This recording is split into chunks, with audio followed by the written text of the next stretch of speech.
Hello everyone, आप सबका बहुत स्वागत है आज के लेक्चर में। अब तक हमने arithmetic progression third topic from Maharashtra state board का इस टॉपिक का हमने प्रैक्टिस सेट 3.1 से लेकर 3.4 तक किया और पार्ट 13 के अंदर प्रॉब्लम सेट का क्वेश्चन नंबर 1 किया, जो पूरा मल्टीपल चॉइस क्वेश्चन था। टोटल 10 क्वेश्चंस थे। हमने सारे 10 क्वेश्चंस पार्ट 12 के वीडियो में 13 के वीडियो में डाला हुआ है। Now, आज हम स्टार्ट कर रहे हैं question number 2। This one is very important question. What is question is find the fourth term from the end of the arithmetic progression -11, -8, -5 and 49। कह रहा है कि आप दी गई अंकगणितीय श्रृंखला का अंत से चौथा पद ज्ञात करें, एंड से फोर्थ टर्म। अब यहाँ पे first term, second term, third term, ये 49 दिया है, पता नहीं कौन सा टर्म है। तो पहले हमें ये फाइंड आउट करना पड़ेगा कि ये 49 जो दिया है ये कौन सा टर्म है। भाई फर्स्ट टर्म -11 है, सेकंड टर्म है, थर्ड टर्म है, अब 4, 5, 6, 7, 8 पता नहीं कौन सा ये टर्म है 49।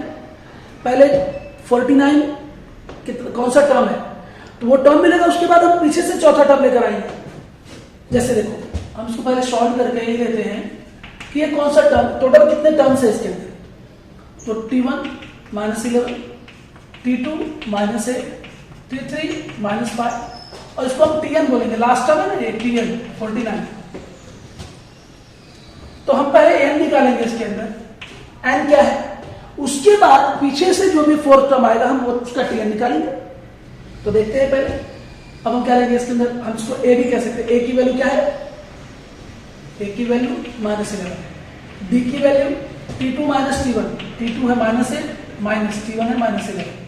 तो d क्या हो जाएगा, 11 में से 8 गया 3, तो d की वैल्यू 3 है। नाउ हम Tn का फॉर्मूला लगाएंगे, Tn equals to a plus n minus 1 into D. Now Tn तो दिया हुआ है 49, a की वैल्यू क्या है -11, n मालूम नहीं, इंटू 1 इंटू d की वैल्यू -1, d की वैल्यू क्या है n -1 इंटू d की वैल्यू 3।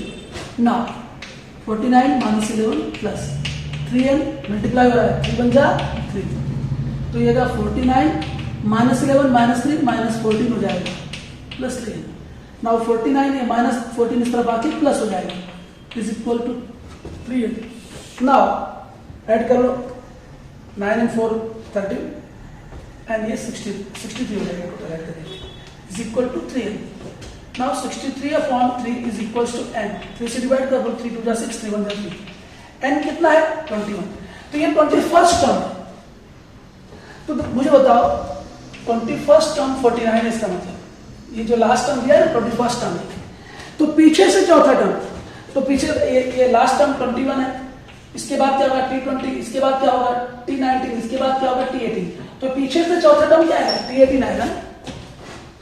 लास्ट से एंड से फोर्थ टर्म फाइंड आउट करना है, तो पीछे से आना है। तो लास्ट टर्म कौन सा है 49 कौन सा टर्म पे आता है T21 पे आता है, यह निकल गया नहीं। तो 21 के बाद 20, 29, ये तो फर्स्ट सेकेंड थर्ड फोर्थ, तो लास्ट से फोर्थ टर्म, एंड से फोर्थ टर्म क्या आएगा T18 आएगा। तो इस क्वेश्चन में हमें T18 फाइंड आउट करना है। तो हम कहेंगे क्या है पर therefore fourth term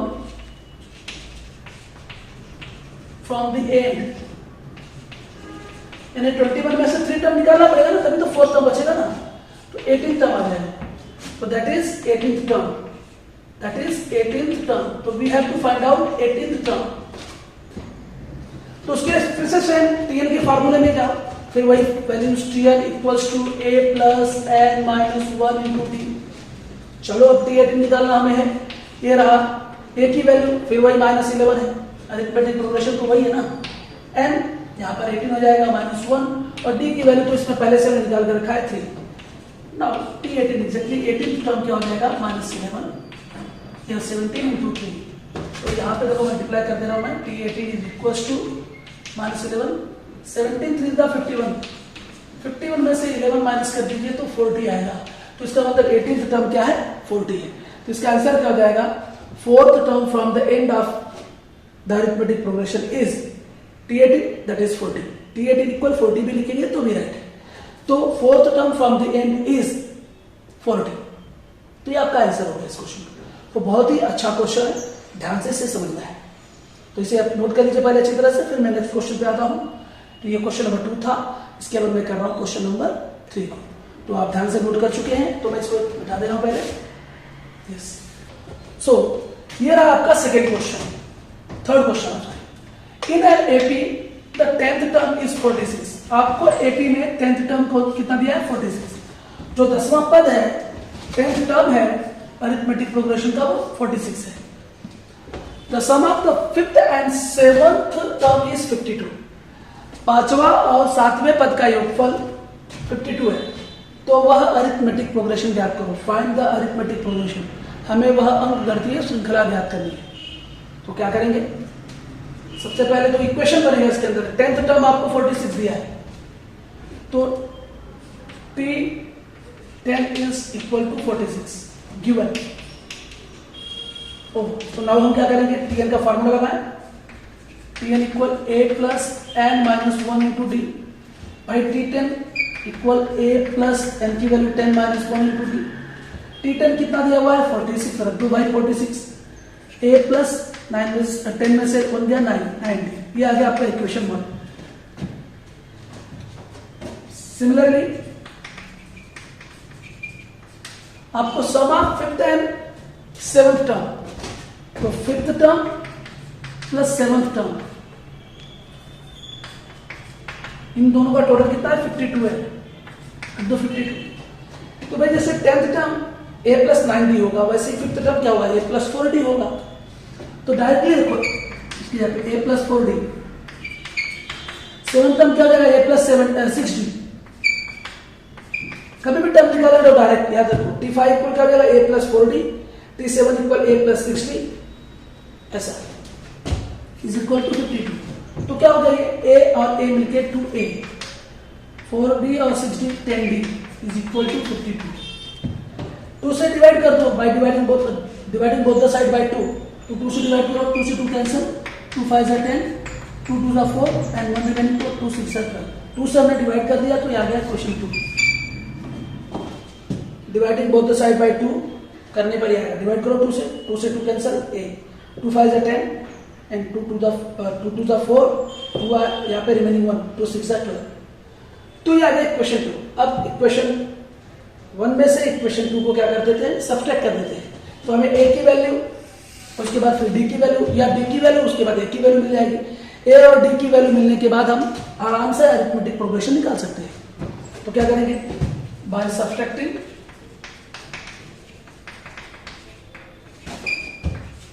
equation 2 from first. तो इक्वेशन 2 लेते क्या है? फर्स्ट लेते a plus 9d is equal to 46, ये इक्वेशन फर्स्ट है। और इक्वेशन 2 को इसमें से हम सब्ट्रैक्ट करेंगे, प्लस 5d इक्वल 46, माइनस करने पर सब माइनस हो जाएगा, प्लस ये कैंसिल हो गया, 9 में से 5 गया 4d, इसमें से माइनस करो 20 आ जाएगा। तो d इक्वल 20/4, 4 5 are 20, t की वैल्यू क्या आ गई? 5 आ गई। अब d की वैल्यू जो 5 है वो किसी भी इक्वेशन में रख दो तो a की वैल्यू मिल जाएगी। तो d equals to 5, putting in equation 1, चलो 1 में लेते हैं। तो a प्लस 9 इंटू डी की वैल्यू क्या है?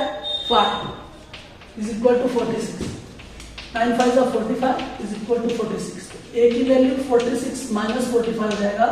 a की वैल्यू 1 आ गई, दैट इज फर्स्ट टर्म भी मिल गया आपको। a फर्स्ट टर्म होता है, तो आपको फर्स्ट टर्म मिल गया। अब हम क्या करेंगे? आसानी से अगर हमें फर्स्ट टर्म मालूम है तो हम second term, third term, fourth term निकाल सकते हैं। मैं देखो यहाँ इस तरफ का थोड़ा सा हटा रहा हूं, आपने नोट किया होगा अच्छी तरह से। इस तरफ का मैं मिटा दे रहा हूं पूरा। अब मैं क्या करूंगा? यहाँ पर ये क्या होता है? T1 हो जाता है। तो T1 इक्वल क्या हो गया? 1 एंड D इक्वल क्या हमारे पास है? 5। तो T2 equal T1 plus D, T3 equal T2 plus D, ये कई बार हो चुका है formula. T4 equal T3 plus D, तो T1 कितना? 1, उसमें D की वैल्यू 5 ऐड करो तो 6, सेकेंड टर्म 6 आ गया। सेकेंड टर्म 6 है, डी की वैल्यू 5 ऐड करो तो 11 हो गया, थर्ड टर्म 11 हो गया, इसमें 5 ऐड करो 16। देयरफॉर क्या हो जाएगा, the required arithmetic progression, the required arithmetic progression is 1 6 11 16 dash dash dash. तो ये आपका अरिथमेटिक प्रोग्रेशन आ गया। 1 and 5 6, 6 and 5 11, 11 and 5 16, तो कॉमन डिफरेंस D5 आया ना, तो ऐसे वो अरिथमेटिक प्रोग्रेशन होता है। So this is question number 3। अब हम करेंगे क्वेश्चन नंबर 4, अच्छी तरह से आप नोट कर लीजिए। तो देखिए क्वेश्चन नंबर 4 आपके सामने है, ये क्वेश्चन नंबर 3 के जैसा ही कुछ है। फिर क्वेश्चन नंबर 3 में हमने ए और डी की वैल्यू निकाली, फर्स्ट टर्म और कॉमन डिफरेंस निकाला, इसमें वही करना पड़ेगा। Find the sum of the first 10 terms, first 10 terms के सम निकालने हैं, तो सम टोटल निकालना है। प्रथम 10 पदों का योगफल ज्ञात करो of the AP whose fourth term is -15 and ninth term is -30, जिसका चौथा पद -15 और नौवां पद -30 हो। ऐसे अंकगणित श्रृंखला के प्रथम 10 पदों का योगफल निकालना है। तो क्या करेंगे हम भाई, सोल्यूशन देखिए। सबसे पहले आपको दो चीजें तो दिया ना आपको कि फोर्थ टर्म -15 है और नाइन्थ टर्म -30 है, इसी से तो आगे बढ़ना है। दो इक्वेशन बन जाएंगे, fourth term T4 equal to -15 and T9 is equal to -30। Tn equals to a plus n minus 1 into D. जब भी टर्म्स दिया रहेगा ये फार्मूला लगेगा।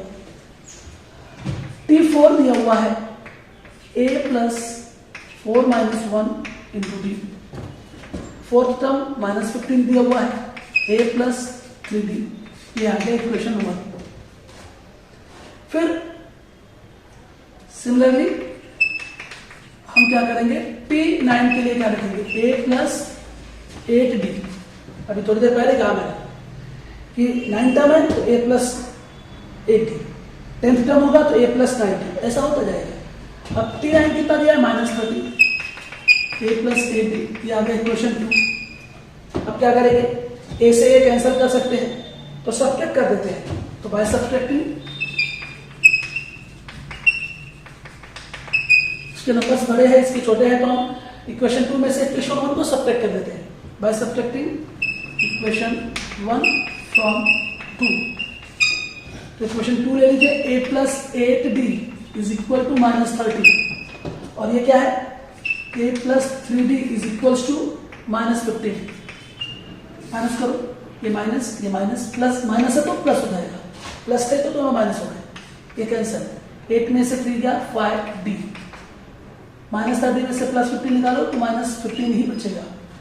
तो d इक्वल क्या आ जाएगा, d equals to -15 upon 5, that is 5 3 जा 15। तो d की वैल्यू क्या आ गई, -3 आ गई। ये देखो d की वैल्यू मिल गई। अब हम क्या करेंगे, d इक्वल्स टू -3 किसमें रख देंगे, किसी भी इक्वेशन में रख दो आप, चलो फर्स्ट में रख देते हैं।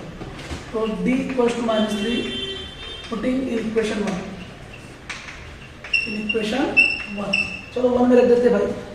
a plus 3d equals to -15 है, तो a plus 3 into -3 equals to -15, ये हो गया -9, 3 3 9, और ये -15। a इक्वल्स टू -15, ये +9 हो जाएगा, तो 15 में से 9 निकाल दीजिए तो -6 आएगा। तो a की वैल्यू आ गई -6।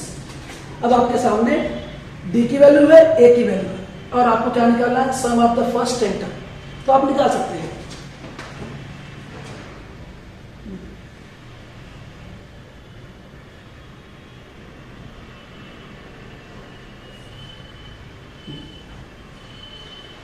तो अब हम क्या करेंगे, आसानी से हम फर्स्ट 10 टर्म्स का सम निकालेंगे। तो ये देखो मैं इस पर हटा रहा हूं, अभी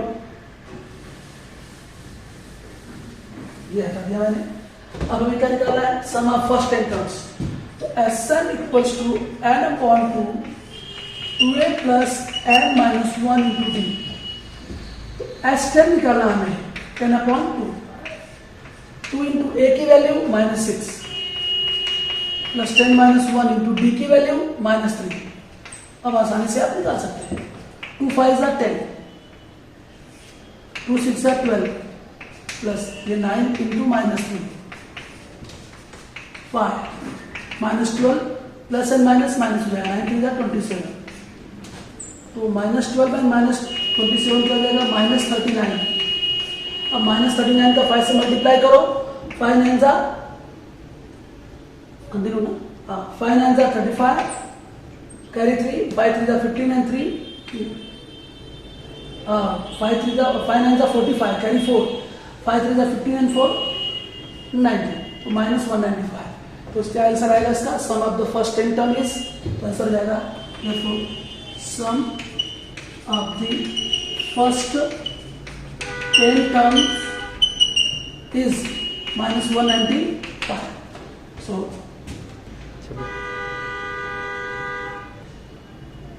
So sum of the first 10 term is -195. So ये था क्वेश्चन नंबर 4।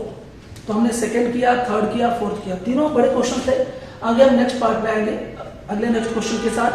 तब तक आप अच्छी तरह से वीडियोस को देखते रहें, लेक्चर सुनते रहें, समझते रहें, पढ़ते रहें और लाइक और शेयर और कमेंट भी करते रहें। अगर आपको लेक्चर्स अच्छी तरह लग रहे हैं, वो समझ में आ रहा हो, तो आप चैनल को सब्सक्राइब भी कर सकते हैं। आपका बहुत बहुत धन्यवाद। Thank you.